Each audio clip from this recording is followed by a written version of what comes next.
So good afternoon students, कैसे हो आप सब। आई होप सो तुम सब फाइन हो।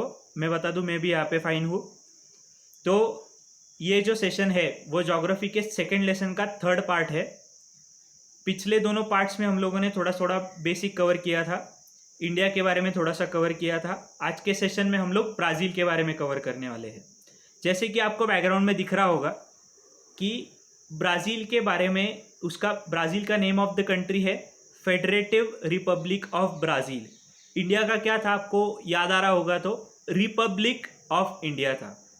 तो वैसे ही यहाँ पे ब्राज़ील का है federative republic of Brazil.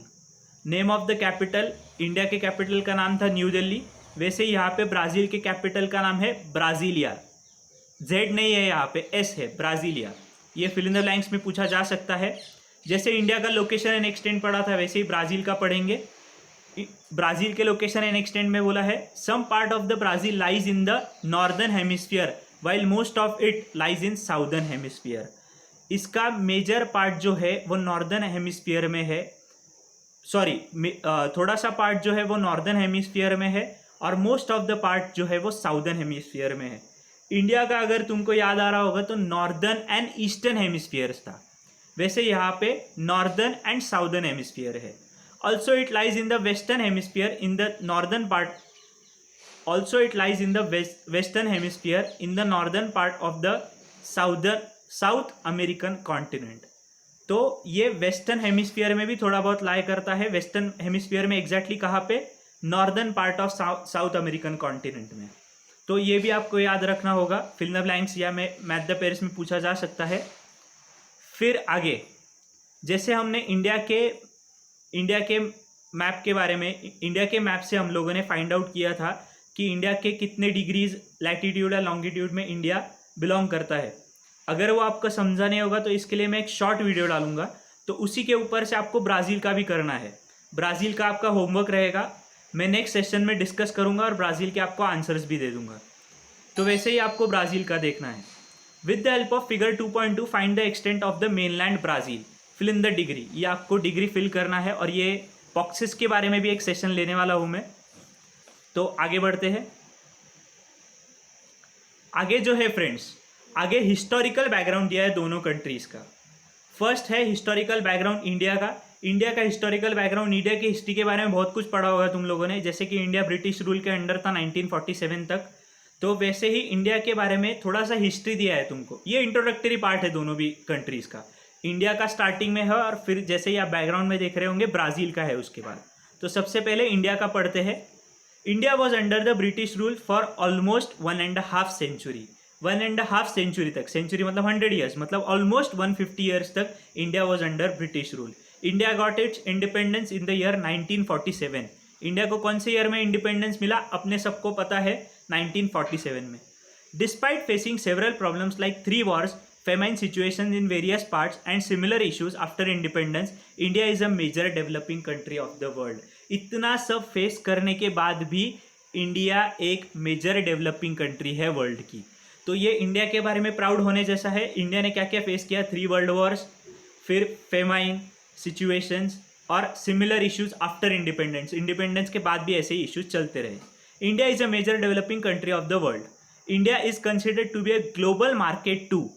India को एक बहुत बड़ा ग्लोबल मार्केट जाना जाता है। इंडिया जो है वो एक्सपोर्ट भी करती है और बड़े पैमाने पे इंपोर्ट भी करती है। एक्सपोर्ट क्या करती है मैंने तुमको फर्स्ट सेशन में बताया था, याद करो थोड़ा सा। एग्जैक्टली, स्पाइसेस एक्सपोर्ट करती है, मसाले। इसके ऊपर से मैंने एक एडवर्टीजमेंट का नाम भी लिया था। तो India is a major global market for everyone. Because of various economic reforms from time to time, India's economic development has paced up. Paced up मतलब क्या? Speeding up. बहुत सारे इकोनॉमिक चेंजेस लाए। इनका एक एग्जाम्पल मैंने पिछले साल तुमको हिस्ट्री में सिखाया था और तुमको था भी सिलेबस में, एलपीजी, लिबरलाइजेशन, प्राइवेटाइजेशन और ग्लोबलाइजेशन। ऐसे बहुत सारे इकोनॉमिक रिफॉर्म्स लाने की वजह से इंडिया का जो डेवलपमेंट है वो स्पीडअप हो चुका है। आगे बढ़ते हैं।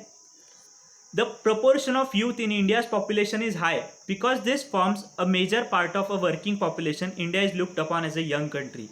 India ranks second in the world as regarded as, मतलब पॉपुलेशन के हिसाब से देखा जाए तो वैसे ही इन्होंने यहाँ पे पैराग्राफ में ये भी मेंशन किया है कि इंडिया का जो major population of youth population है, यूथ पॉपुलेशन मतलब क्या, 15 साल से ऊपर और 60 ईयर्स के नीचे, उसको यूथ पॉपुलेशन बोलते हैं। तो इंडिया का मेजर पॉपुलेशन यूथ पॉपुलेशन होने की वजह से इंडिया को एज अ मेजर कंट्री या फिर यंग कंट्री माना जाता है। तो ये इंडिया के लिए बहुत प्राउड होने की चीज़ है कि इंडिया का मेजर जो पॉपुलेशन है वो ये बार में काउंट होता है और ये बैकग्राउंड को बिलोंग करता है। आगे देखते हैं ब्राज़ील का हिस्टोरिकल बैकग्राउंड। इंडिया का तो देख लिया। For more than 3 centuries Brazil was under Portuguese rule. जैसे India was under British rule for about 1.5 century, वैसे ही ब्राज़ील 3 century के लिए पोर्टुगीज रूल के अंडर था, मतलब अपने से ज़्यादा। ब्राज़ील को इंडिपेंडेंस कब मिला? अपने से पहले obviously. Brazil gained its independence in 1822। From 1930 to 1985 for more than a half century it was under a populist military government. Military government के अंडर था 1930 to 1985, मतलब ये भी एक काइंड ऑफ रूल ही हो गया ब्राज़ील के लिए। It has overcome global finance difficulties in the late 20th century, मतलब इनको 20th century तक सफ़र करना पड़ा global financial difficulties. Global financial difficulties मतलब ऑल ओवर द वर्ल्ड बहुत सारी कंट्रीज से लोन लिया होगा ब्राज़ील ने, तो वो फेस करते करते उनको लाइन में आते आते लेट 20th century हो गया। Brazil is seen as the contributor to economic growth of the world and an important market in the future. Brazil जैसे इंडिया को भी इंपॉर्टेंट ग्लोबल मार्केट माना जाता है, वैसे ब्राज़ील को भी एक बहुत बड़ा कंट्रीब्यूटर माना जाता है economic growth of the world के लिए। मतलब वर्ल्ड के इकोनॉमिक ग्रोथ के लिए ब्राज़ील एक बहुत बड़ा कंट्रीब्यूटर हो सकता है और वर्ल्ड को हेल्प कर सकता है, और उसको इम्पॉर्टेंट मार्केट भी माना जाता है फ्यूचर में। तो शायद यहीं पे लेसन ख़त्म हो गया। हाँ एग्जैक्टली, आपका लेसन यहीं पे ख़त्म हो गया। सेकेंड लेसन का ये लास्ट पार्ट था और फाइनल पार्ट था। आपको सेकेंड लेसन में जो भी डाउट है ये वीडियो के नीचे कमेंट सेक्शन में या तो डाउट पोस्ट कीजिए, या तो फिर व्हाट्सएप में मुझे पर्सनल में मैसेज कर सकते हो, ग्रुप पे भी मैसेज कर सकते हो। जो भी डाउट्स रहेंगे यू आर ऑलवेज वेलकम। तो अभी नेक्स्ट लेसन में वीडियो में जल्दी ही रिलीज़ करूँगा, 3rd लेसन होगा अपना। अपन आगे ज्योग्राफी ही कंटिन्यू करेंगे। तब तक के लिए tata bye bye, thank you, goodbye, thank you.